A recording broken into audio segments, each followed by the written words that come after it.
Oh, All right, good evening. It is February the 19th, 2025. We have our Finance Committee. Could we go ahead and please get roll call? Mr. Grumney, Here. Mrs. Cooper. Here. Mr. Martin, here. Mr. Ghost, Here. Mr. Ayers, Here. Mr. Capel. Here. Mayor St. John is absent. 6 present. We have quorum. Okay, thank you, Amber. And then it looks like we have minutes to approve from the January 15th. Motion to approve. Thank you, Mr. Martin. Can I get a second? Second. All right, Mr. Capel seconds. Discussion? Okay, roll call, please. Mr. Martin, Yes. Mr. Capel. Yes. Mr. Ayers, Yes. Mr. Ghost, I abstain. I was absent. Mr. Grumney, Yes. Mrs. Cooper. Yes. 5 yeas, minutes passed. Okay, that takes us right into new and unfinished business, and I'm assuming Miss Steffen's taking the 2024 financial update. That's correct. Okay, thank you, ma'am. Thank you.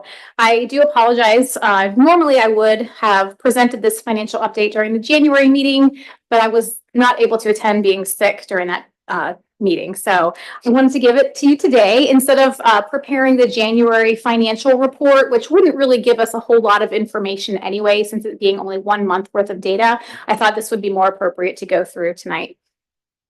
So starting on page 5 of your packet, we have the financial update for 2024. And starting at the top, we have income tax revenues.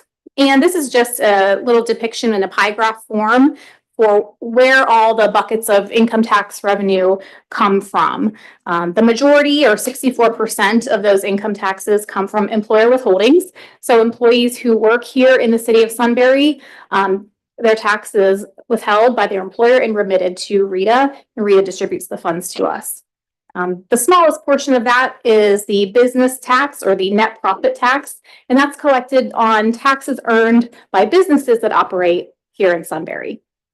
And of course, the middle section is the income tax revenue, and that's just for residents who live in Sunbury. Maybe they work here, maybe they don't. The income is taxed at 1%, and that's what's making up 27% of our annual income tax revenue. 2%. I'm sorry, I thought it was 2%. 2%. The business, what do I have here? The individual income tax used to be 2%. It's 1%. Oh, you mean the tax rate? Yeah. It's 1% for individuals. Yes. It's the same. Yeah, 1% is Been there for quite a while. across the board as far as, Oh, yeah. several years ago, we changed it to 2%. Yeah. The change was the offset. I used to be able to offset it many Credit. years ago, and then they changed it probably 15 years ago to no offsetting. Okay. So you got to pay your other city income tax if you work outside. Yeah. All Plus, right. plus this. Yeah. Yeah. Correct. Sorry. It's okay. So that's the income tax revenue and the buckets that they represent there.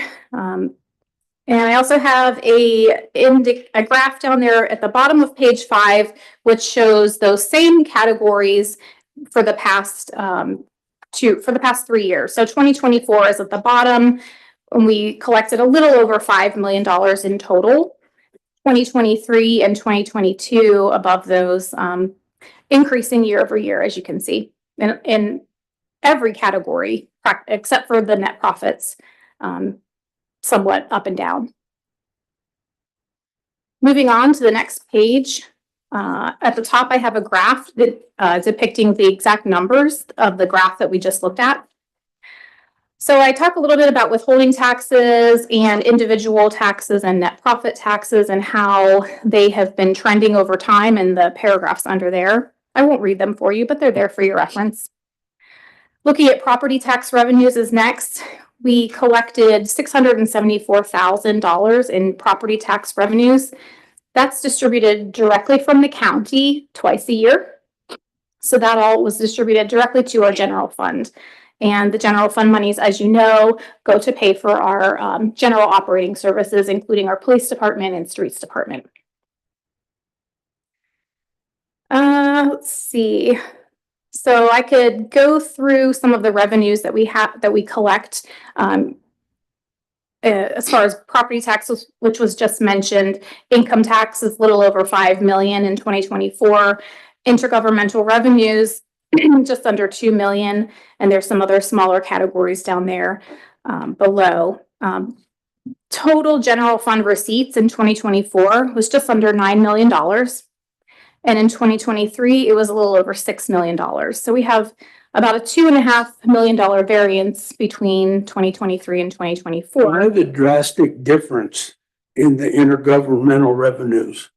Yeah, so the intergovernmental revenues, that's a great question. In 2024, we did receive $1.25 million grant for the Oh. Ohio to Erie Trail project. Yeah, and also, All the page I know.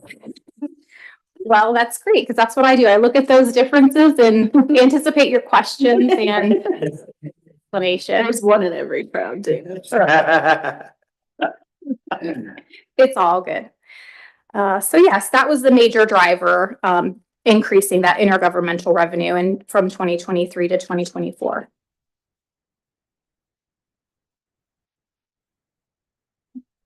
On the next page, I have a few more explanations about miscellaneous revenue that you're feel free to read. It's nothing major. And I also have a general fund expenditure table comparing 2023 and 2024. In 2024, we spent out of our general fund a little over $7 million on all of those categories, which are depicted above. And in 2023, it was about $5.5 million. And the major difference there is in contractual services, the $1.3 million variance year over year. And primarily that is due to the money that we spent on the street improvement program. That was spent all in 2024 for 2023. And all of 2024 street program was paid in 2024. So there's a lot of money going out for the street program there, sitting in contractual services for 2024. Also, the city had significant increases in engineering, legal fees, economic development, things like that, all attributed to the growth that we're experiencing and the growth that we want to see in the future. That's all driving up those contractual services expenditures. So I know I went through that pretty quickly, but I'm happy to answer any questions about 2024 if there are any. Yes. I'm just curious, Dana, for this year, 2025, so ending 2024, we have about 7 million in expense, 9 million revenue. If I'm reading everything right, correct? Yeah. Yes. What's your projection for this year For 2025? budget? The budget, don't have those numbers in front of me, but I believe 5.4 million or 5.5 million for taxes is what we estimated. Last year we estimated 4.8 million and we came in at 5.1 million in income taxes. So if memory serves me, I believe the income tax projection is a little more than 5.3 million roughly. And for the other buckets of category, I would have to pull the report and tell you. I don't have it right now. You think increases in each one, modest increases budgeted? Most likely. Okay. How about expenses? A little bit higher as well, I Most presume? likely, yes. I apologize. I don't have those figures in front of me. At the next finance committee meeting, I will have all of the budgeted amounts, revenues and expenses, and we'll go through all of those in detail. So, or before then, I'm happy to get with you on the side and give you some of that information if you prefer. Very good, thanks. Sure. The property tax revenue looks low to me. Yeah, unfortunately, that's nothing that the city has any control over. It's the property taxes that are assigned by the county and distributed from the county to the city. The city gets, I don't know the percentage, roughly 35%. I want to guess at that of the actual revenues that come in from the property tax. The school district gets the lion's share of that tax, around 60%. So that's something to consider. 35% of total. Right. How many residents? Maybe just to clarify, the schools are getting about 2/3 of that. The other third goes to the city, but it also goes to fire department, 911, Yeah. library services as well. So we're not 35%, we're in that 35%. Right. Mhm. I lost my train of thought there, sorry. Oh, how many residents do we have approximately paying property taxes? I 7,000? can't answer that question. I don't have that information, but we have roughly 7,000 residents in Sunbury. Yeah, we've, in fact, I think it's in the council agenda. We have the most updated profile put out by the Delaware County Regional Planning Commission. I think it has it as roughly 7,500, but they'll do an update in May of this year. But that's 7,500 residents. That's not 7,500 households. So, you know, households is going to be somewhere Oh, yeah. around Right. 2,500-ish, Mhm. roughly in that range. I'm not saying that's the exact number, but close to that. Which is growing every year, obviously, Yes. with all the builds and stuff like that, but yeah. A resident, anyone or over 18? Well, the question was property taxes. So, We I know, usually but get- it's like, I mean, a resident could be anybody, yeah. it could be yeah, under so the age of 18. 7,500 Yes, people. yes, Okay. yes. I was just curious. Those households, that 2,500 households, that could mean apartments as well? Yeah, I mean, Not that's just just, yep, all those different Property units. tax paying owned parcels? Okay. Okay. And if I remember, typically the numbers are about 2.8 people per household is the average. Yeah, so household size is actually declining a little bit Mhm. in recent years. So I don't know what the total number is, but it's, yeah, it's somewhere around 2.6, 2.8-ish. So I More guess in if the you did Cooper. 7,500 divided by 2 She's points. throwing that off. You're in the average. Not on a curve, hopefully. Any more questions for Ms. Steffen? All right, well, thank you for the report. Very much appreciated. And I think that moves us on to our waste or refuse contract bid results. All right, thank you. So last Friday, we had our bid opening for our trash refuse contract. And we had two bids. We had Local Waste, who is our current provider, and we had Rumpke as well. We are at bid opening, Local Waste was the lowest and best bid. So they are a static $18 per month across the next 3 years. That is for resident rates. The senior rate is $16.20 per month. That is just for refuse. What we are currently doing is there is an opt-in subscription to recycling as well. So with that added in, it is a $15.51, I believe, total whenever it comes to renting the recycling. Speaking with Local Waste, they said that it's roughly 50-50 of folks that either opt into the recycling or don't. So our recommendation is to move forward with accepting the trash only collection. And if you look on the second page of the memo in your packet, I did include Local Waste Services and their proposed costs, and then Rumpke as well. So roughly $1 and some change higher from Rumpke. Local Waste again was the lowest and best. Just for your just information with it, our current rates are $16.50 a month for residents and $14.85 a month for the senior rate, as well as $5.15 a month for that recycling subscription. So that's the recycling, sorry to interrupt. That's an additional too. So if you choose to. Yes, so if you choose to do that, you know, Mhm. add about $15.50 thereabouts to the trash rate. And So that's monthly or that's quarterly? That's monthly. Monthly, okay, Mhm. okay. Gotcha.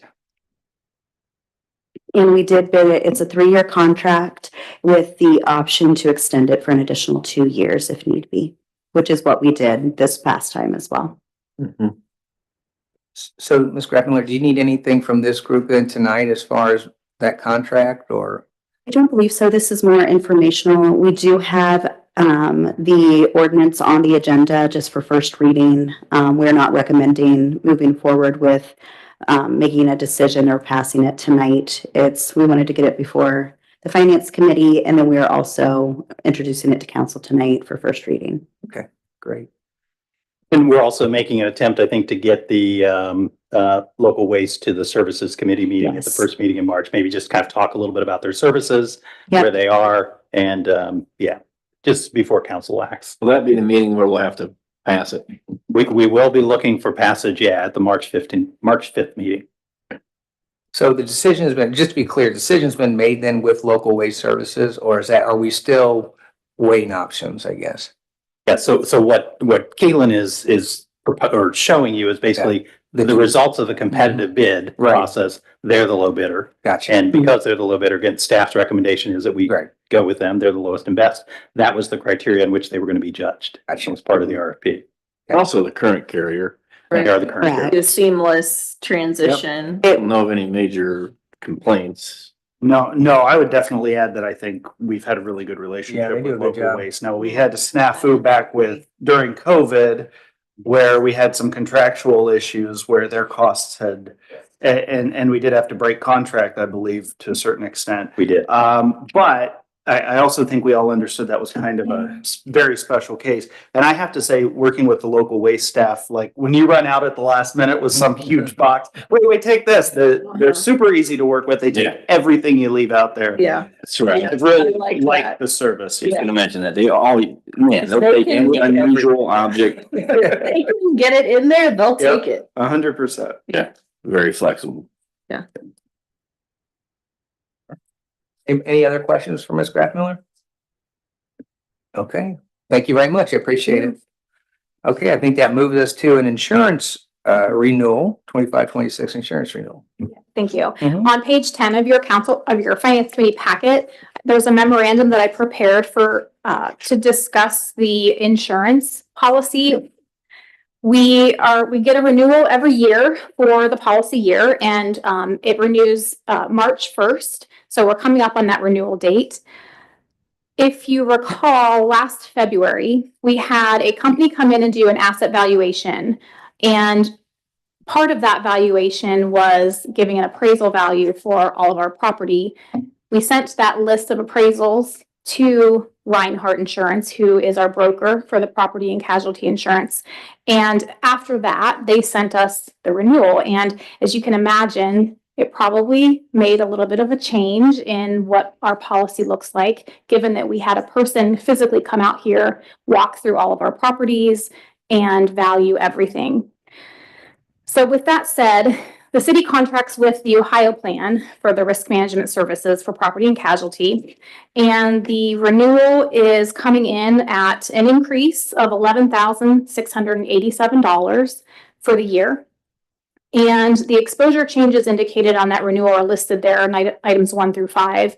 Are significantly, our property increased 1.8 million. And that was due to the fact that they came out here, did the appraisal. Things obviously get missed when you don't have a person here physically on site to go through all the values. So with that, we expected to see an increase in the property and casualty evaluations. So therefore, the cost to insure those would likely go up. The equipment increased 147,000. Electronic data processing increased a little bit. Auto liability increased for the number of vehicles, and auto physical damage increased as well. We do have a great loss ratio according to our broker, so I don't really know what that means, but she said it was really great. So Yeah, so happy to get some more information if anyone wants it, but our loss ratio is looking good. So of that $11,000 increase, 9,000 roughly is for the increased coverage that I mentioned in items 1 through 5. And the remainder of the increase accounts for a 5% increase for market conditions. The cyber renewal policy, there's a misprint on your page. The premium actually went down. I indicated it went up, but up last year, but it went down. It was a little over $2,000 and it went down to $1,963. So did we have any cyber claims or issues? no, we did not. That really surprises me because I thought the way it was written would have been right because I know the cyber activity just every year just increases and the criminals stay one step ahead. And I thought when I saw it went from 300 to 1,000, I mean, that's a huge jump, but I thought, well, a lot of claims are coming across. So then, but the fact it went down is stunning to me because I figured that would be an area that would be going through the roof. Right, Yeah. right. No. Yeah, one of the most popular claims with cyber these days is extortion, Mm-hmm. where a hacker will get into our system or anybody's system and they'll lock it up, Ransomware and all that good ransom, stuff. Yeah, hold your ransom. for sure. So it's a good thing. I mean, that price is really good. I Mhm. kind of deal with this stuff pretty regularly. Kind of. Only 40 hours a week. Yeah, and the rate increase, if you add up the additional amounts of coverage, 1 through 5, and then you divide that by the 9,000 increase, that percentage is very favorable. Very low, actually. And then the 5% rate increase on the remainder, just the standard market condition increase, that's lower than the average. I would say this year it's been 10 to 15% for businesses and some municipalities. So That's great. I don't see any issues with this, in my opinion. So Great, I appreciate that feedback. Mm. I'm happy generally with the Ohio plan, but I know there was some internal discussions about maybe revisiting or looking at another provider just to get some comparative figures. So that may happen in the future. I just wanted to let you know.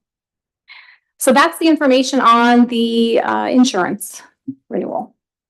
So if there's no objections, we'll move forward with that. Sorry, Molly. That's right. Does the property increase include the new police station Yes, and the revamped municipal building? Okay. absolutely. Yes.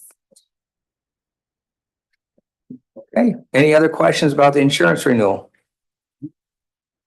All right, fantastic. I think that moves us on to our next topic, which is a quarterly investment review. Thank you. Yes, it's that time of the year. We have 4 of these investment reviews every year according to our investment policy. I'll just go through this briefly. It's pretty much the same. Nothing's changed drastically. Total cash and investments is a little over $20 million. As of January 31st, about half of that balance, a little less than half, was in Star Ohio and First Commonwealth Bank, and those are extremely liquid funds. We can pull money out of that anytime we need it. That said, the money that we have at Fifth Third Investments, not that that's not liquid either. It is tied up in investments and securities, but if we ever needed to pull money from those funds, it wouldn't be that much of a stretch to do that. I don't anticipate needing that money, but if we did, we could get it relatively simply. We are still in an elevated interest rate environment, so the continued strategy is to add additional funds to the laddered fixed income investments. And just for informational purposes, I did wire over some money from our First Commonwealth account to be invested in securities. So I do expect to see more increases as the interest rates theoretically decrease throughout the year, assuming they will. We will be better positioned to invest that money into laddered investments that will mature out in time, hopefully to give us some better yields than, say, what Star Ohio might give towards the end of the year, assuming their rates will drop. All indications are that rates are going to go down, maybe not as sharply as were anticipated prior to 2025, but indications are that the rates will fall.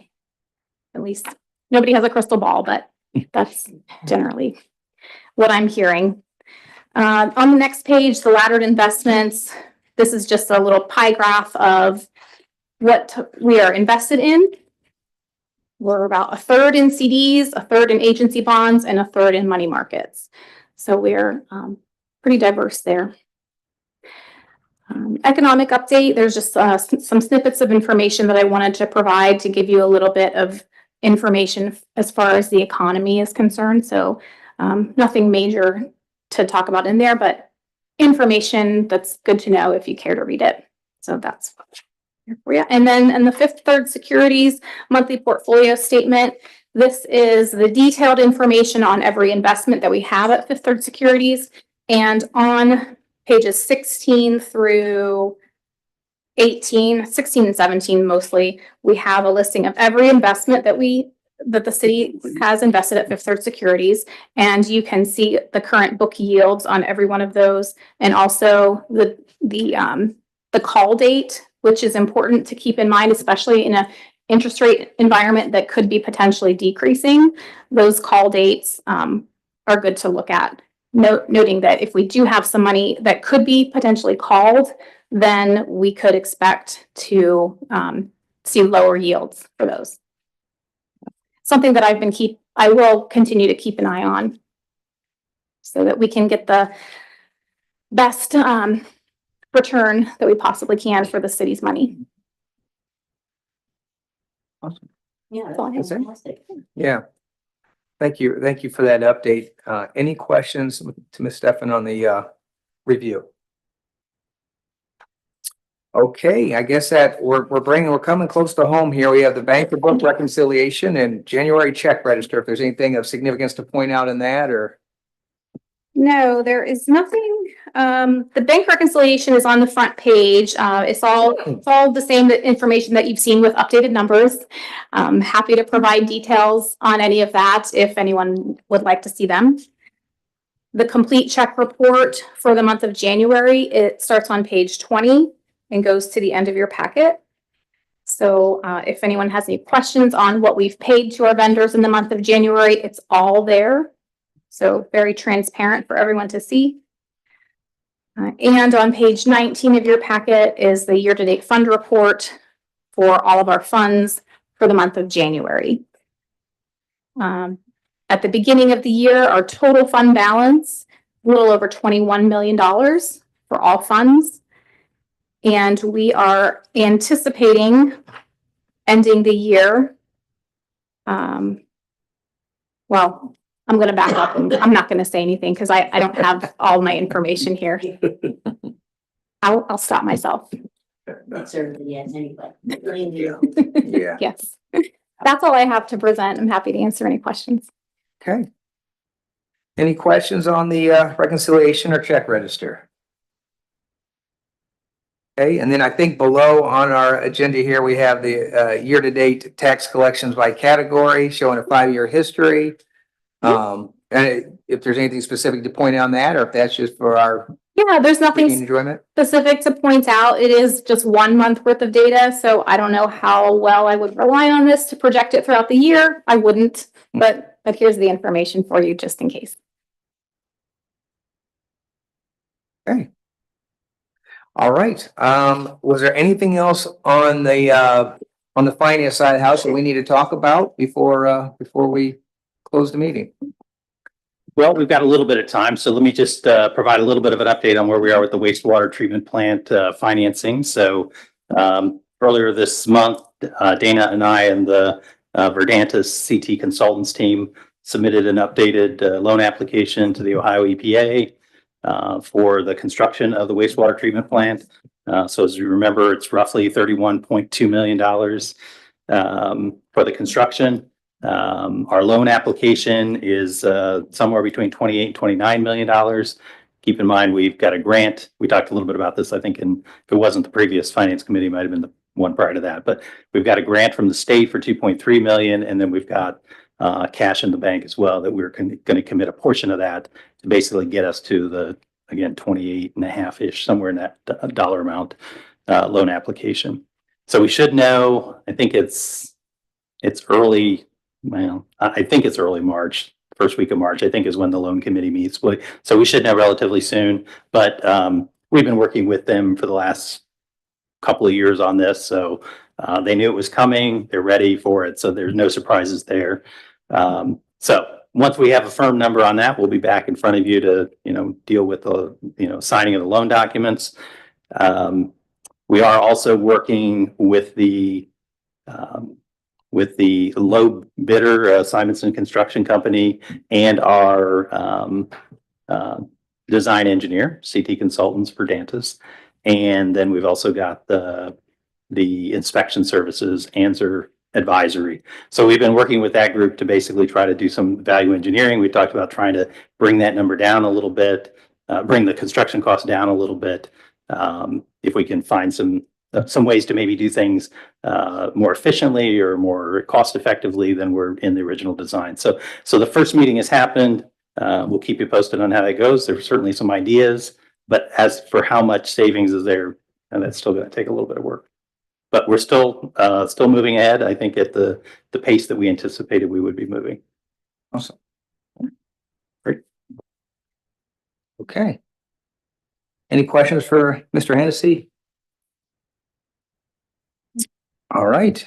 Well, if there's nothing else, I think that brings us to the end of this portion of our evening. So can I get a motion to close this one? Motion to adjourn. Motion adjourned by Mr. Capel, Second? second by Mrs. Dreyer. Roll call, please. Mr. Capel, Yes. Mr. Dreyer, Yes. Mr. Ghost, Yes. Mr. Grumney, Yes. Mrs. Cooper, Yes. Mr. Martin. Yes. 6 yeas, we are adjourned. Thank you.